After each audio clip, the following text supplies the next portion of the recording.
Hi friends, ಎಲ್ಲರಿಗೂ ನಮಸ್ಕಾರ. ನಾನು ಇವತ್ತು ರುಚಿಕರವಾದ ಆರೋಗ್ಯಕರವಾದ ಗಿಣ್ಣು ರೆಸಿಪಿನ ಮಾಡಿ ತೋರಿಸ್ತಾ ಇದ್ದೀನಿ. ಹಸು ಕರು ಹಾಕಿ 2-3 ದಿನದ ಹಾಲಲ್ಲಿ ಅವಲಕ್ಕಿನ ಹಾಕಿ ಯಾವ ಥರ ಗಿಣ್ಣು ಮಾಡೋದು ಅಂತ ತೋರಿಸ್ತಾ ಇದ್ದೀನಿ. ತುಂಬ ಟೇಸ್ಟಿಯಾಗಿರುತ್ತೆ ನೋಡಿ. ಇವಾಗ ಮೊದಲು 1/4 kg ಅಷ್ಟು ಅವಲಕ್ಕಿ ತಗೊಂಡಿದ್ದೀನಿ.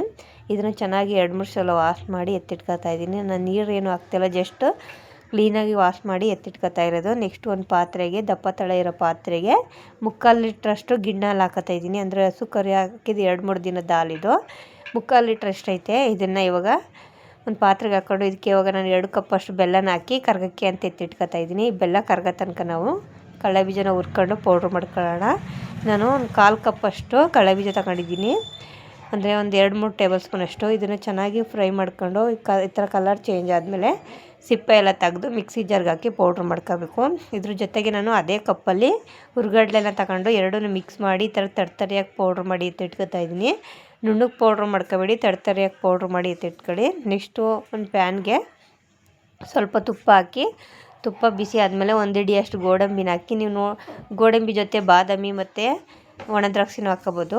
ನಾನು ಇದು ಬರೀ ಗೋಡಂಬಿನ ಹಾಕಿ ಫ್ರೈ ಮಾಡ್ಕೊತಾ ಇದ್ದೀನಿ. ನಮ್ಮ ಮನೇಲಿ ದ್ರಾಕ್ಷಿ ತಿನ್ನಲ್ಲ ಅಂಥೇಳಿ ಇದನ್ನೆಲ್ಲ ಚೆನ್ನಾಗಿ ಫ್ರೈ ಮಾಡಿ ಎತ್ತಿಟ್ಕೊಂಡು ಇವಾಗ ನಾನು ಬೆಲ್ಲ ಎಲ್ಲ ಕರ್ಗದ್ಮೇಲೆ ಹಾಲನ್ನ ಬಿಸಿಗೆ ಇಟ್ಕೊಂಡಿದ್ದೀನಿ.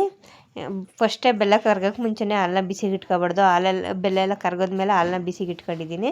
ಇವಾಗ ಹಾಲೆಲ್ಲ ಚೆನ್ನಾಗಿ ಕುದ್ದು ಹಾಲೆಲ್ಲ ಒಡ್ಕೊತಾ ಇದೆ, ನೋಡ್ತಾ ಇರ್ಬೋದು. ಗಿಣ್ಣು ಹಾಲು ಕಾಯಿಸ್ಬೇಕಾದ್ರೆ ಒಡ್ಕೊಳ್ಳುತ್ತೆ ನೋಡಿ. ಇವಾಗ ಚೆನ್ನಾಗಿ ಬಿಸಿಯಾಗಿ ಒಡ್ಕೊಂಡಿದೆ. ಇದಕ್ಕೆ ಇವಾಗ ನಾನು ಅವಲಕ್ಕಿನ ಮಿಕ್ಸ್ ಮಾಡ್ಕೊತಾ ಇದ್ದೀನಿ. ಆವಾಗಲೇ ತೊಳೆದು ಎತ್ತಿಟ್ಕೊಂಡಿರೋಂಥ ಅವಲಕ್ಕಿನ ಹಾಕಿ ಚೆನ್ನಾಗಿ ಮಿಕ್ಸ್ ಬೇಯಿಸ್ಕೋಬೇಕು.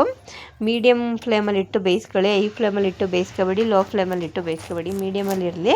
ಇವಾಗ ಇದನ್ನು ಚೆನ್ನಾಗಿ ಕೈ ಆಡಿಸ್ತಾ ಇರಬೇಕು, ಇಲ್ಲಾಂದರೆ ತಳ ಹಿಡಿದು ಬಿಡುತ್ತೆ.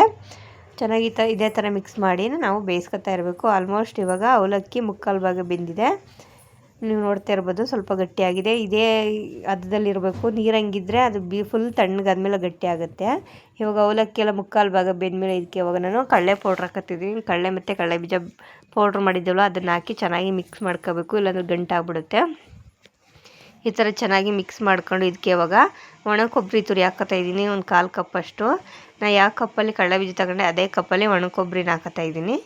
ತುಂಬ ಟೇಸ್ಟಾಗಿರುತ್ತೆ ಒಣ ಕೊಬ್ಬರಿ ಹಾಕಿದ್ರೆ. ಇದ್ರ ಜೊತೆಗೆ ನಾನು ಫ್ರೈ ಮಾಡಿರೋಂಥ ಗೋಡಂಬಿ, ತುಪ್ಪದಲ್ಲಿ ಫ್ರೈ ಮಾಡಿರೋಂಥ ಗೋಡಂಬಿ, ಒಂದು ಅರ್ಧ ಟೇಬಲ್ ಸ್ಪೂನಷ್ಟು ಏಲಕ್ಕಿ ಪೌಡ್ರ್ ಹಾಕಿ ಎಲ್ಲನೂ ಚೆನ್ನಾಗಿ ಮಿಕ್ಸ್ ಮಾಡ್ಕೋಬೇಕು.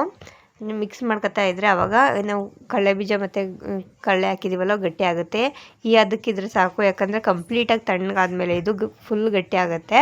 ಇವಾಗ ಆಲ್ಮೋಸ್ಟ್ ಎಲ್ಲ ಬೆಂದಿದೆ, ಚೆನ್ನಾಗಿ ಮಿಕ್ಸ್ ಮಾಡ್ಕೊಂಡು ಇವಾಗ ಎಲ್ಲ ಬೇಯಿಸ್ಕೊಂಡಿದ್ದೀವಿ. ಈಗ ಸ್ಟವ್ನ ಆಫ್ ಮಾಡಿ ಮುಚ್ಚಿಡಬೇಕು. ಮಿನಿಮಮ್ 2-3 ಅವರ್ಸ್ ಆಗಬೇಕು ಇದು ಬಿಸಿ ಆರೋಕ್ಕೆ. ಬಿಸಿ ಆರಿದ್ಮೇಲೆ ಯಾವ ಥರ ಗಟ್ಟಿಯಾಗಿದೆ ಅಂತ ತೋರಿಸ್ತೀನಿ ನೋಡಿ. ಈಗ ನೋಡ್ತಾ ಇರ್ಬೋದು ನೀವು ಎಷ್ಟು ಗಟ್ಟಿಯಾಗಿದೆ. ಆ ಬಿಸಿ ಇದ್ದಾಗ ಎಷ್ಟು ನೀರಂಗಿತ್ತು, ಇವಾಗ ಎಷ್ಟು ಗಟ್ಟಿಯಾಗಿದೆ ಅಂತ. ತುಂಬ ಟೇಸ್ಟಿಯಾಗಿ ತುಂಬ ಚೆನ್ನಾಗಿತ್ತು, ಆರೋಗ್ಯಕ್ಕೂ ತುಂಬ ಒಳ್ಳೆಯದು ಈ ಥರ ಗಿಣ್ಣು ಮಾಡ್ಕೊ ತಿಂದರೆ. ನನ್ನ ವೀಡಿಯೋಗಳೆಲ್ಲ ನಿಮ್ಗೆ ಇಷ್ಟ ಆದರೆ ಪ್ಲೀಸ್ ಲೈಕ್ ಮಾಡಿ, ಶೇರ್ ಮಾಡಿ, ಕಮೆಂಟ್ಸ್ ಮಾಡಿ, ಪ್ಲೀಸ್ ಸಪೋರ್ಟ್ ಮಾಡಿ.